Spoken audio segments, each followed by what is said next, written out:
Hello and welcome to Delmarvelous Americana.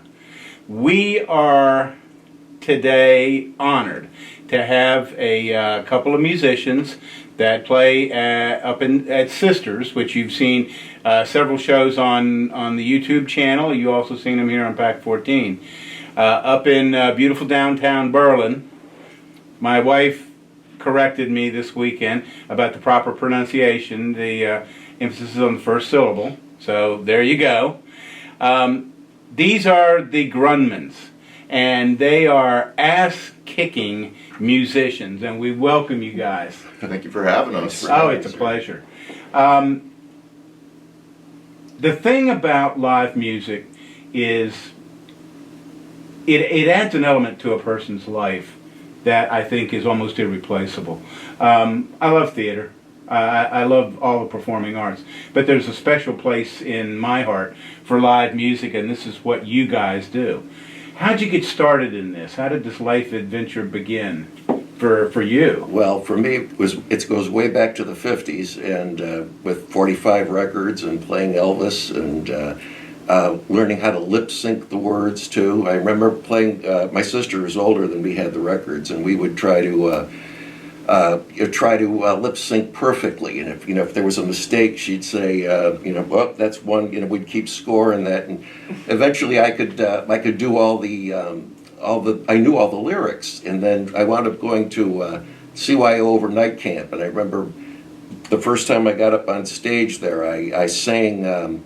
I think it was Guy Mitchell's "Singin' the Blues," and I knew it word for word. And we needed to do something for entertainment night, our cabin. So I did it.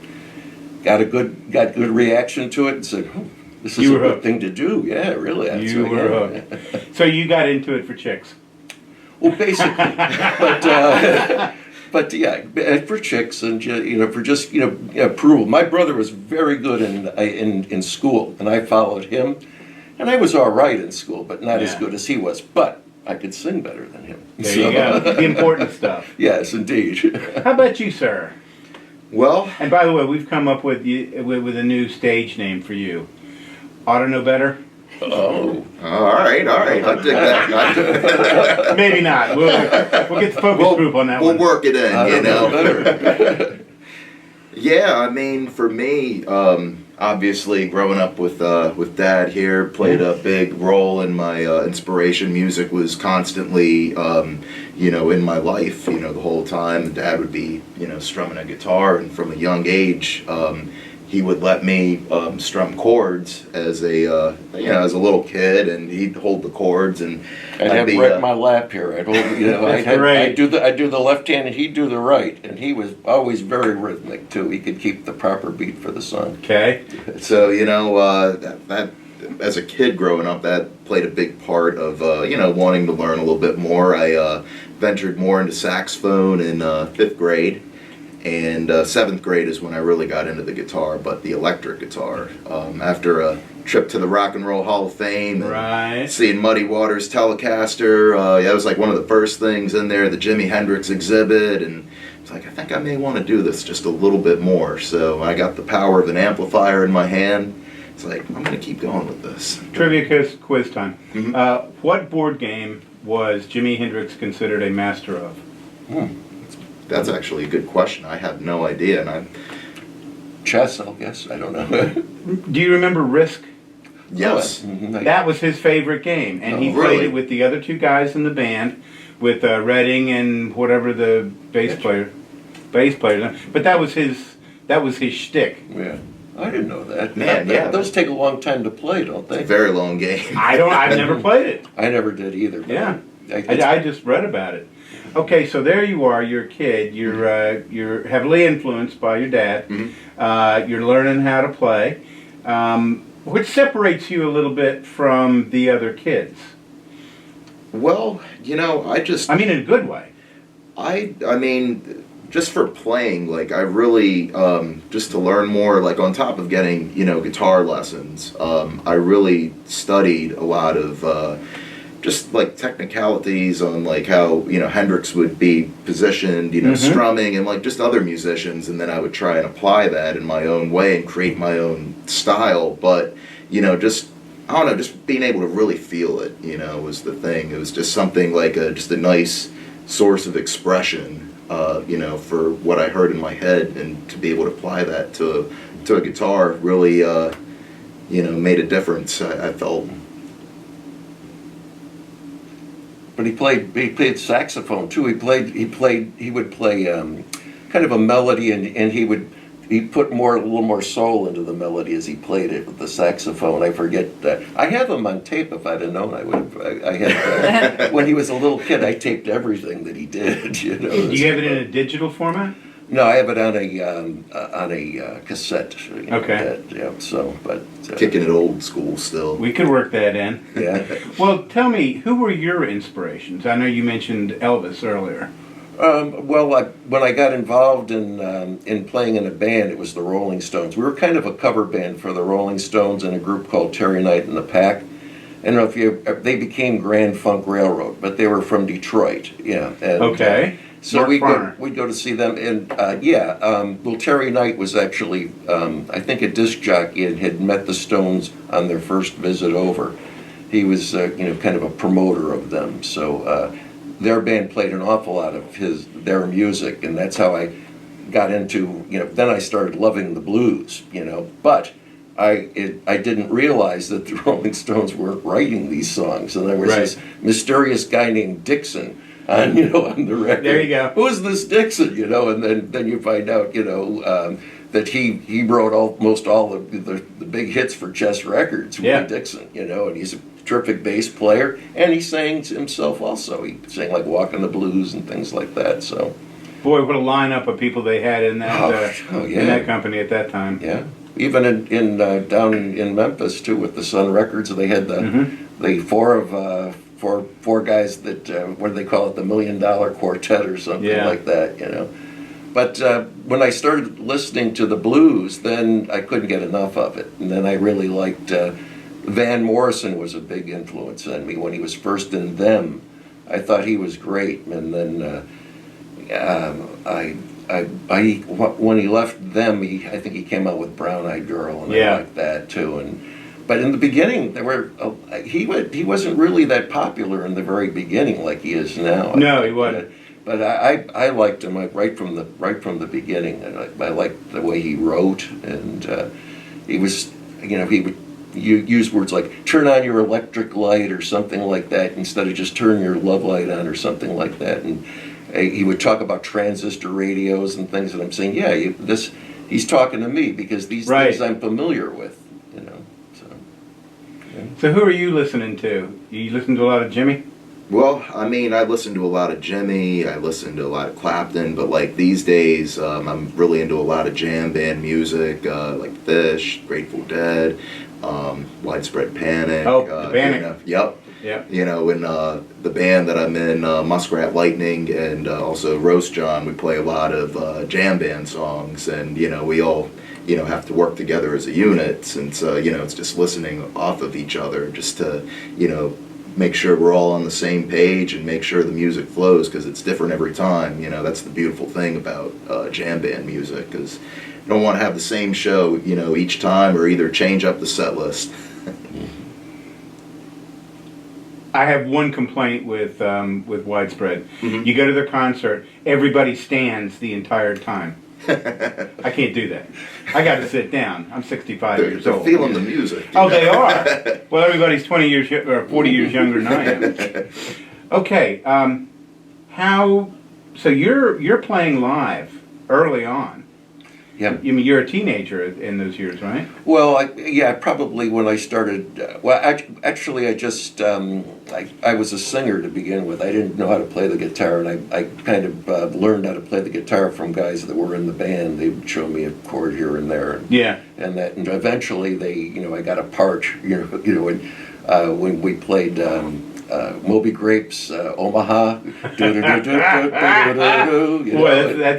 the Wayback Machine. We needed 3 guitars, so that's when I started playing, and I liked it too. But it's in the beginning, since we were doing the Rolling Stones, I was a lot slimmer and lithe, and we did a kind of a Mick Jagger dancing around type of thing too, and lifting up the microphone stand, and that was very important to have the lead singer. And then later on, then the more guitarists were playing and singing at the time. But in the beginning, it was mainly just kind of selling the song, without having to worry about playing the instrument. It was easier too. And it was more fun. Sometimes you get into a rhythm, and still today, I have to worry that I might lose my rhythm if I try to phrase it a little differently. I try to do it differently each time if I can. But I keep you in line on thank God, she's got a good sense of rhythm. Oh yeah. He goes, Dad, you've got the wrong rhythm. I saw the oddest thing the other day. Kanye West said that he thought that guitars were obsolete, that guitar music was terrible, and if it went away tomorrow, that nobody would notice or care. And I thought, I already thought you were insane. Yeah. Now, I'm sure of it. Yeah, he just wants to get a reaction, I think. That's it. That's clickbait. Yeah. Yeah. As they say. Success.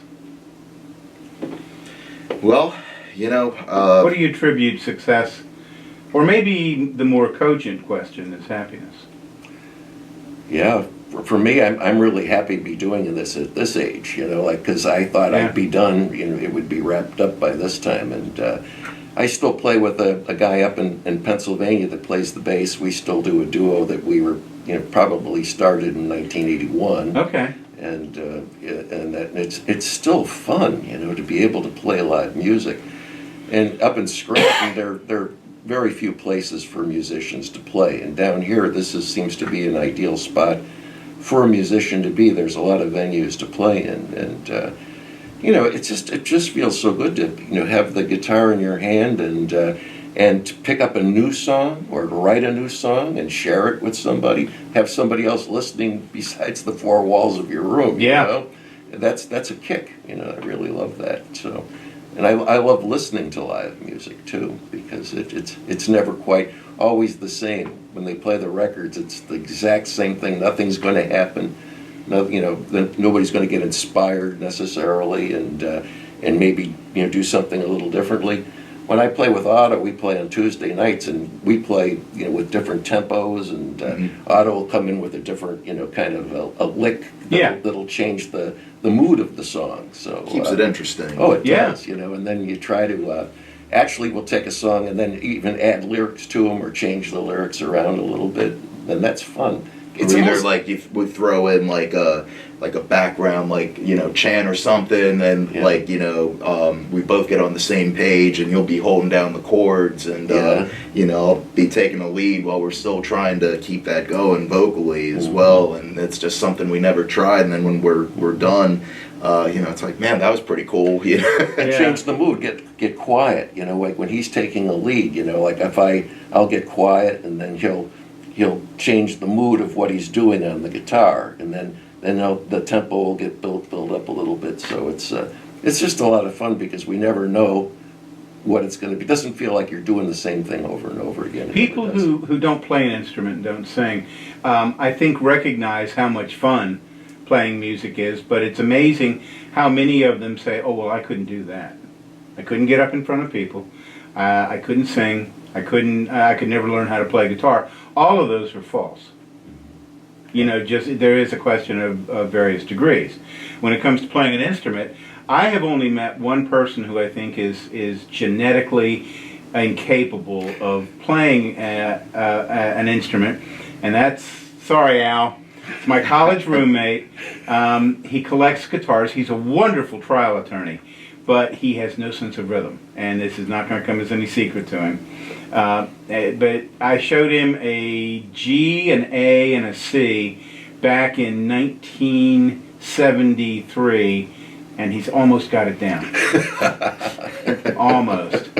At least he perseveres, so it's well. Good. I'll tell you what. It's paid off well for me, because over the years he has 150 of the best guitars you can get in his house. Oh, wow. They're everywhere. They're every closet, under every bed. Rooms are filled with them.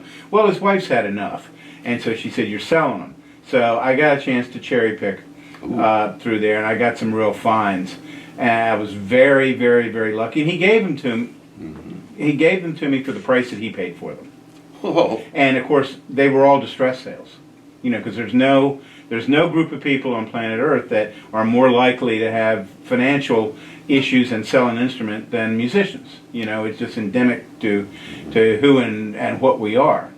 you saw them in the pawn shop windows, right? The guitars. Everywhere. Yeah. Yeah. It's a sad thing when Yeah. they look so lonely. Yeah, yeah. Well, tell me, what's in the future for you?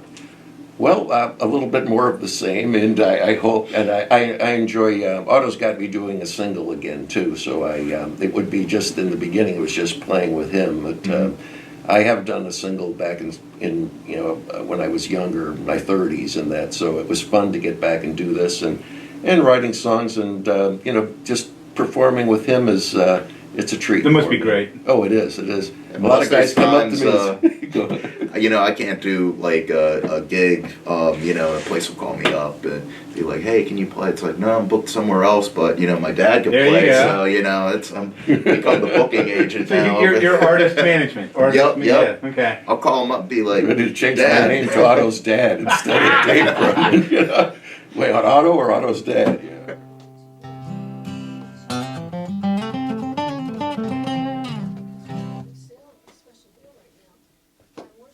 You put that Taylor through the middle, haven't you?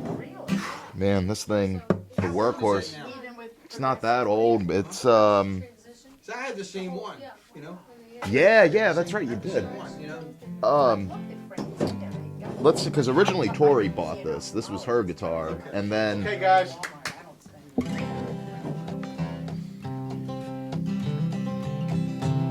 Okay, give me some vocals. I tucked a $50 bill to the pot. course. President Grant and me are drinking buddies. Okay, you are spot on. You may want to be just a touch closer to the Okay. to the red thing.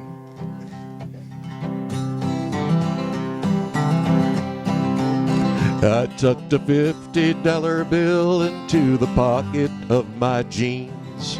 Thought about the two girls my heart was torn between. Should I call up Sylvia or little Joey's aunt? Or should I just go out tonight with old Ulysses Grant? President Grant and me are drinking buddies. He'll stay out later than Abe or Alexander Hamilton. When Grant and me are done, and I'll pay the check and run, driving home with George Washington. I got a job on Thursday hauling sanitary fill. When I got done, the guy gave me a $50 bill. Well, I looked down at the picture on the bill and saw him grin. I thought I heard him say to me, let's hit the dewdrop in. President Grant and me are drinking buddies. He'll stay out later than Abe or Alexander Hamilton. When Grant and me are done, and I'll pay the check and run, driving home with George Washington. Pick it.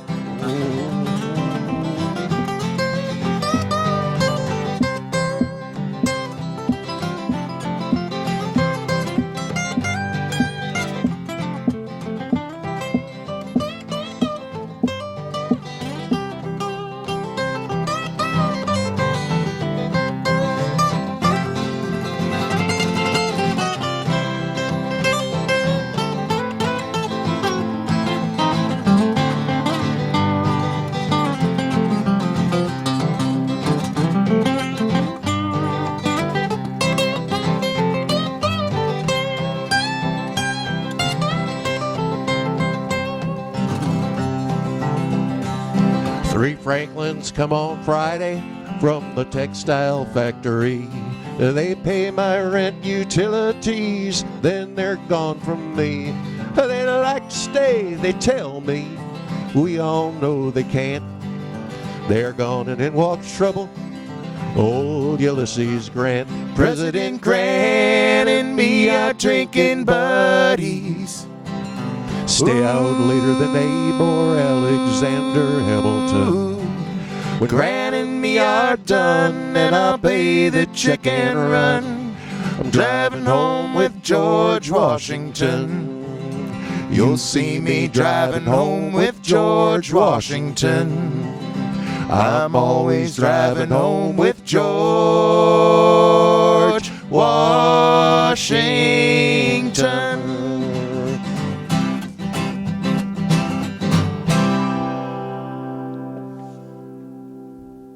I'd have known better and Dad. That was cool. That was cool. Thank you. Do a sailing song? Yeah.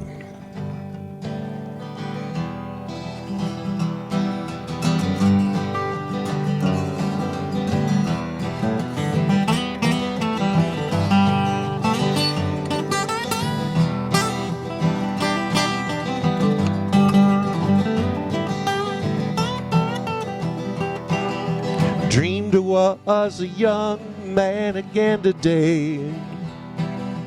Back in the days of sailing boats, 10-cent drunks and warm blue coats. Got a little wet, we always stayed afloat.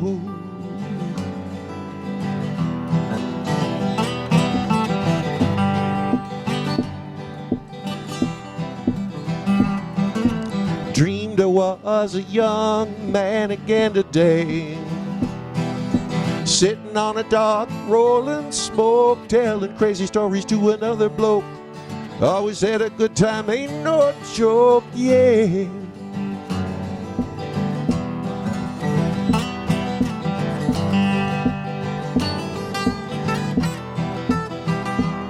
And we sailed on the high seas, carried our names on the high sea.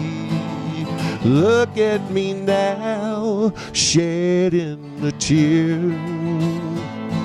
This life I've got's been filled with years.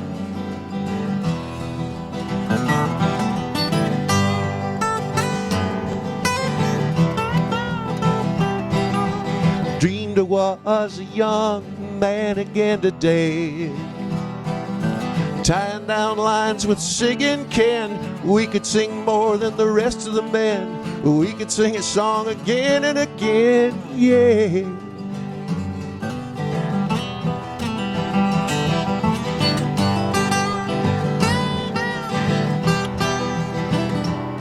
And we sailed on the high sea, carried our names on the high sea. Look at me now, shedding a tear. The life I've got's been filled with years.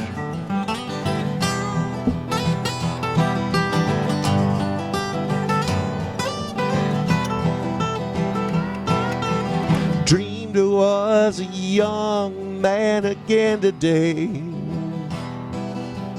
breaking out in the early spring. Catch the wind blowing, you could hear us sing.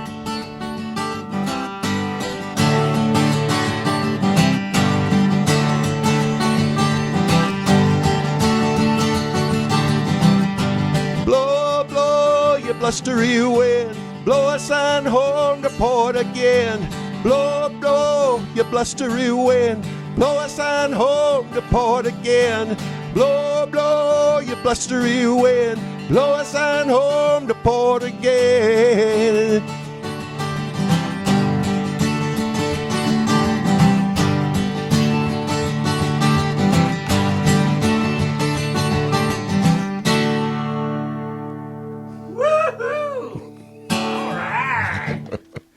Yeah, that's a good one. Get out there looking at this, and that's Marty.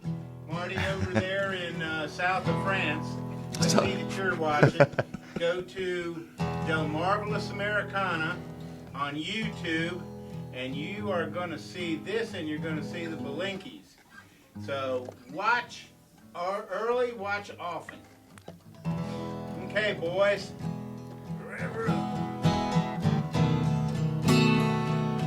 How do we do this beginning? It would come in. If you're ready. One on the B.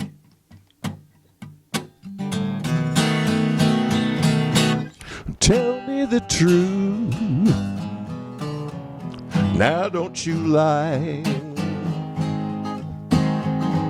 Do you really have to say it, baby? This is goodbye. I got ways I'll make living easier. I do. You know I do. Well, if it's the money, I'll pay your rent. If it's keeping up with payments, I'll pay every cent. I got ways I'll make living easier. I do. You know I do. We'll have turtle soup and brandy by a fireplace, nice and handy. Don't be confused.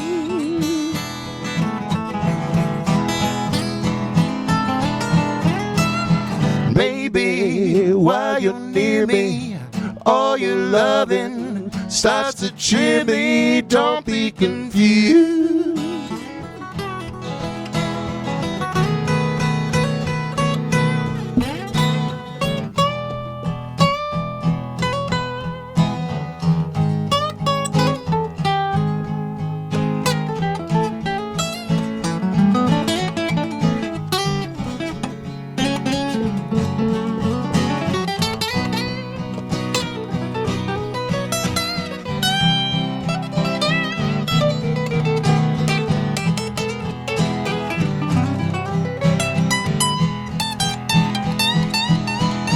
We'll have turtle soup and brandy by a fireplace, nice and handy. Don't be confused.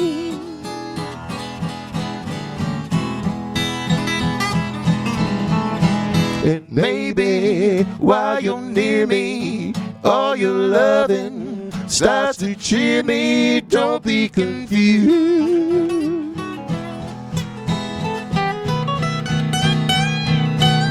Tell me the truth. Now don't you lie. Do you really have to say it, baby? This is goodbye. I got ways I'll make living easier. I do. You know I do. Ooh, you know I do.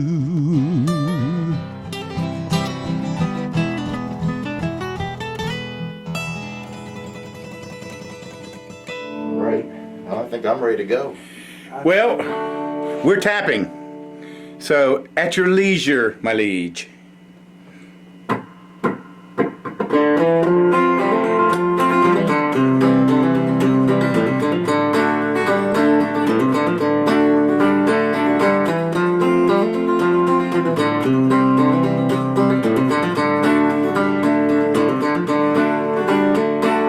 Stand back, baby, I ain't the one you need.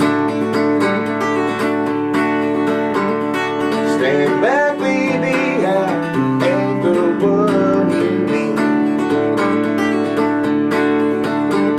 I'm a man that's lost, I'm a man that's built for speed.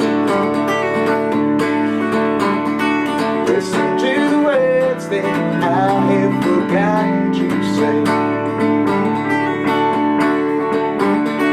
Listen to the words that I have forgotten to say. Wake up one morning and go gray burning day. The venom swings, the story goes where I go. That body's rolling in another chapter that shadow birds that should be there.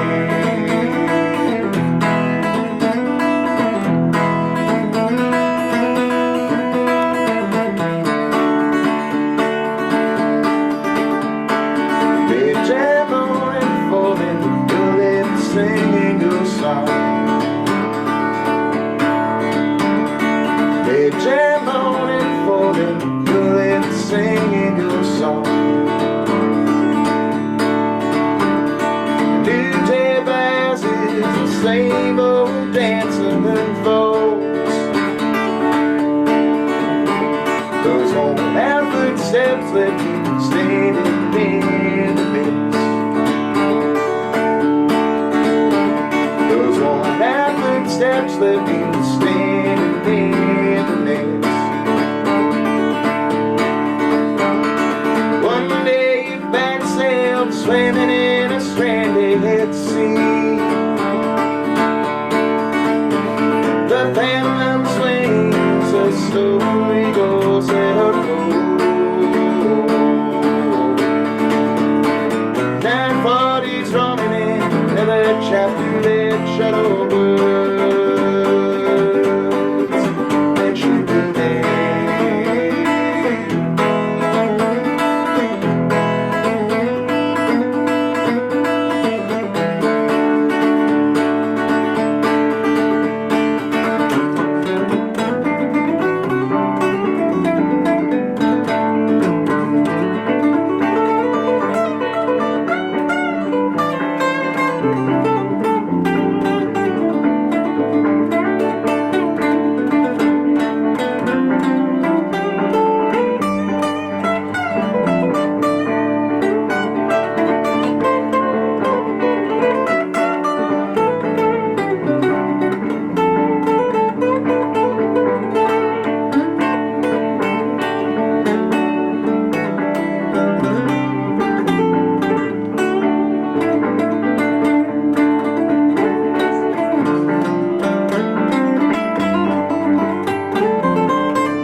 Stand back, baby, I ain't the one you need.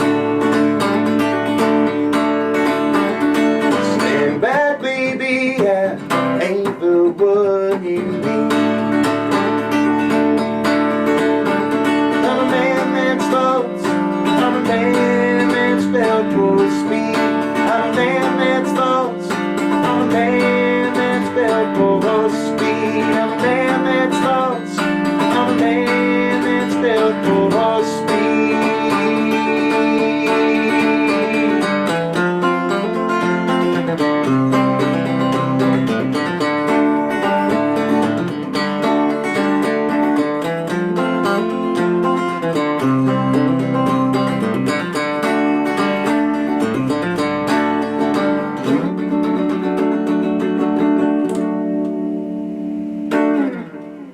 Well done. Thank you. Thank you very much. Nice picking there, brother. Thank you very much. Let's see, I may crank the loop up just a little bit more. I may need a mulligan on this one. We're going to see if it sounds good. I'm going to roll with it. Okay. Trying to get that at the exact moment, you know.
star.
Corey, my brother, Corey. Thank you. I kept hearing that cowbell, man. Cowbell. More cowbell. I got a hunger for some cowbell. And I still gotta have my cheat sheet here. Let's make sure it comes in at the right. Billy, is that your drum kit behind the screens over there? No, as a matter of fact, the rumor is that that kit belongs to Craig Twilley, who used to be the manager here. No. He stepped down, and Tom Taylor took it over. But no, I was looking at it today. What do they use all them boards and stuff back there for? Is that for recording or? Yeah, Jeez. it's the radio station. Gotcha. Yeah.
Stay with me, we are